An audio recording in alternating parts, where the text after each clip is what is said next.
미국 온라인 부동산 중개 플랫폼 진로우가 2025년 10여 년 만에 첫 EAP, 즉 일반 회계 원칙 기준 연간 흑자를 달성한 가운데 주가는 52주 최저치로 내려앉았습니다. 나스닥 시장에서 거래되는 업체의 주가는 2월 12일 43.83달러로 거래를 마감해 52주 최저치를 나타냈습니다.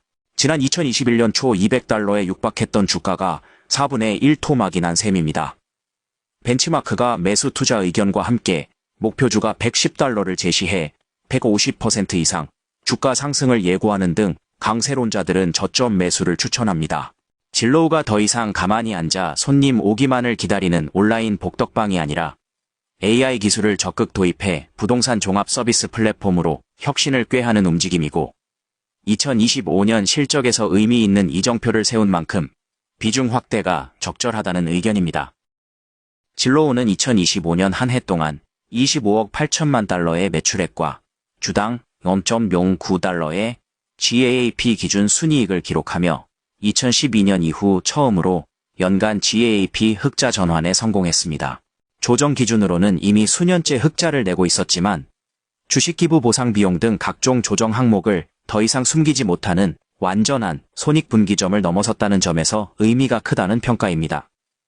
4분기 역시 매출 6억 5,400만 달러로 전년 동기 대비 18% 증가했고 전년 같은 기간 오직 200만 달러 적자에서 300만 달러 흑자로 턴어라운드 했습니다. 시장 컨센서스가 예상했던 1센트 손실을 1센트 이익으로 뒤집었다는 점에서 단순 비용 축소가 아니라 플랫폼 체질 개선의 결과라는데 공감대가 형성되었습니다.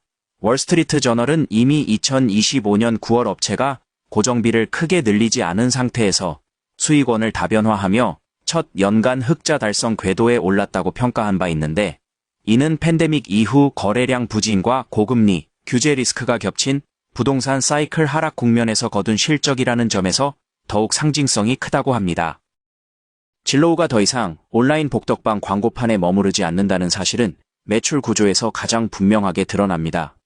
소비자들이 잘 아는 포털형 매물 검색 및 에이전트 광고 비즈니스 위에 에이전트용 소프트웨어와 홈론, 렌탈 등 통합 서비스층이 빠르게 올라가고 있습니다.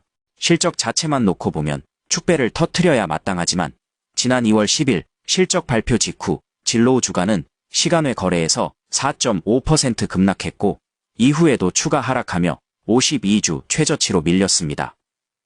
표면적인 이유는 간단합니다. 당일 가이던스가 시장에 이상적인 시나리오에 미치지 못했습니다.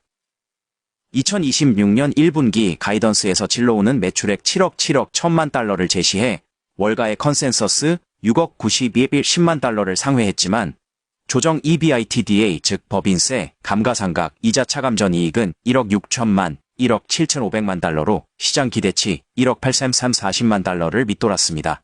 매출은 기대 이상인데 이익률은 기대 이하라는 조합은 단기 트레이더 입장에서 수익률 정점이나 비용 재증가에 대한 신호로 읽히기 쉽습니다. 이와 동시에 몇 가지 구조적 우려가 겹쳤습니다. 무엇보다 미국 주택시장 자체의 회복 속도가 기대보다 더딘 가운데 투자자들은 주택 관련 플랫폼 전반에 대해 보수적인 태도를 유지하고 있습니다. 둘째, 2025년 하반기부터 이어진 각종 집단 소송과 규제 리스크가 진로우의 사업 모델에 근본적인 타격을 줄 수 있다는 논란이 커졌습니다. 셋째, 2월 초 AI 관련 성장주 전반에 걸쳐 과도한 밸류에이션 조정을 동반한 매도 공세가 있었고 진로우 역시 이 흐름에서 자유롭지 못했습니다.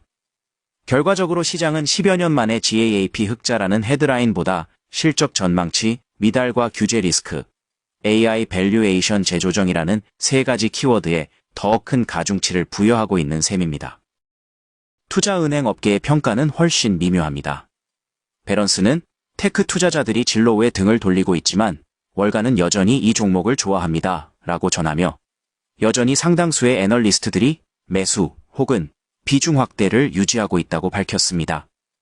실제로 벤치마크가 2월 12일자 보고서에서 진로우의 매수 투자 의견을 유지한 한편 목표주가 110달러를 제시했습니다. 최근 종가 대비 150% 급등 가능성을 예고했습니다. 시장조사 업체 팁랭크스에 따르면 시티그룹은 2월 11일자 보고서를 내고 업체의 매수 투자 의견과 목표주가 100달러를 유지했습니다. 키뱅크는 매수 의견과 함께 목표주가 75달러를 제시해 최근 종계서 70% 이상 상승하는 시나리오를 점쳤습니다. 강세론자들은 10여 년 만에 GAAP 흑자와 두 자릿수 매출 성장률, 특히 렌탈과 모기지 부문의 고성장이 주택 사이클 역풍 속에서 나온 숫자라는 점에서 의미가 크고 부동산 사이클 반등 시 실적 레버리지가 클 것으로 기대합니다. 반면 보다 보수적인 시각을 가진 애널리스트들은 규제와 소송 리스크를 명확히 금액화하기 전에는 밸류에이션 멀티플이 과거 수준으로 회복되기 어렵다고 지적합니다. 특히 온라인 렌탈 광고 시장에서의 지배력 확대가 FTC의 강력한 견제를 받는다면 진로에 가장 빠르게 성장하는 사업 부문이 구조적으로 제약을 받을 수 있다는 점을 리레이팅의 장애물로 지적합니다.